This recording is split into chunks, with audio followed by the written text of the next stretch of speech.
What's going on, guys? It's mangobanana, and in today's video I have some gun game gameplay for you. And I actually do go on a 15 kill streak, or ruthless, and that's pretty good considering it's a gun game because there's only 20 kills total, so the most you can go on is a relentless, and that's only if you go flawless, and that's really difficult because the last weapon is fists, and that takes 2 hits to kill, so it's really hard to actually get a kill with it unless somebody's usually weak, and then they're just a one punch to kill. But for the most part, people usually have guns, so it's quite easy for them to kill you, unless you catch them off guard or you just really get lucky. So I hope you guys enjoyed that gameplay. So in this video, I also want to talk about Battlefield 1 and if it is the COD Killer. Because as most of you probably know by now, there was a trailer for Battlefield 1 that was released a couple days ago. And it's basically Battlefield, but it takes place in the World 1 era, which is something I guess the whole first-person shooter community or genre really has wanted for a while now, and it actually does look quite good. And I have played Battlefield in the past and I am quite a fan of it, and I'm likely going to end up buying this game. But of course, as you also know, the Infinite Warfare trailer was released about a week ago and is now become the most disliked gaming video of all time with over 1 million dislikes, and that's increasing every day basically. On both trailers, there's just a ton of different jokes that are going around essentially about COD dying and Battlefield winning essentially. Like, one of the main ones I've seen is basically like, oh, I guess we can say that COD lost and Battlefield won. And also on the actual song that was used in the Battlefield 1 trailer, which I believe is the Glitch Mob 7 Nation Army remix, and I'll have a link to all these trailers and this song as well in the description below if you want to check it out yourself. But even on the song video, there's a ton of jokes there as well, so feel free to check it out. So essentially, is Battlefield 1 going to have more sales than Call of Duty this year, Infinite Warfare?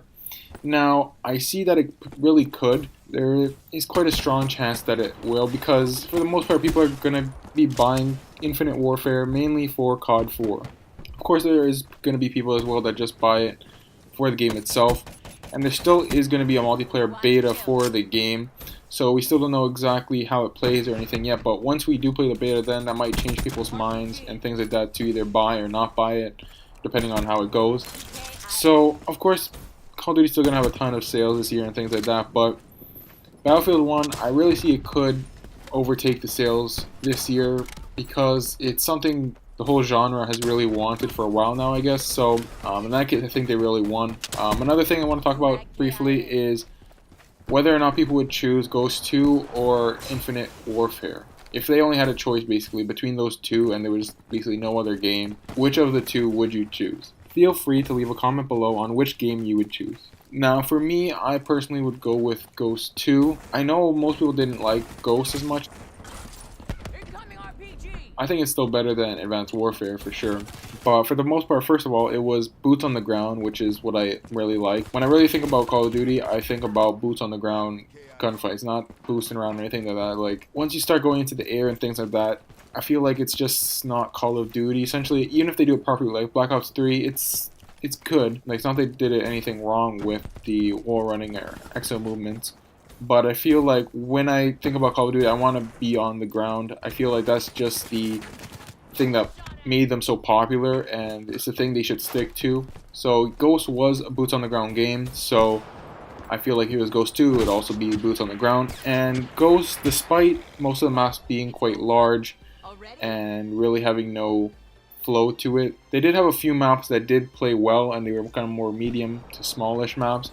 And during those maps, the game actually felt pretty good. And the game actually had the best hit detection, I'm pretty sure, by far, of any Call of Duty. And that did factor into a bit of the fast time to kill, but then that's where you have to kind of draw the line. Do you prefer having bad hit detection or having a bit faster time to kill? It's a hard decision, but I might have to go with hit detection, just because at least if I die, I know that my shots were on target, things like that. Now, of course, it wasn't a perfect game at all. Most of the kill streaks were kind of useless. It wasn't a completely bad game. I feel Advanced Warfare was really just, overall was really just bad. Like, that's the one Call of Duty I just could not play. Make sure you leave a like, helps out the channel. Hope you guys enjoyed the video. Make sure you subscribe for more Call of Duty content and news. And until next time, stay fruity, be smoothie.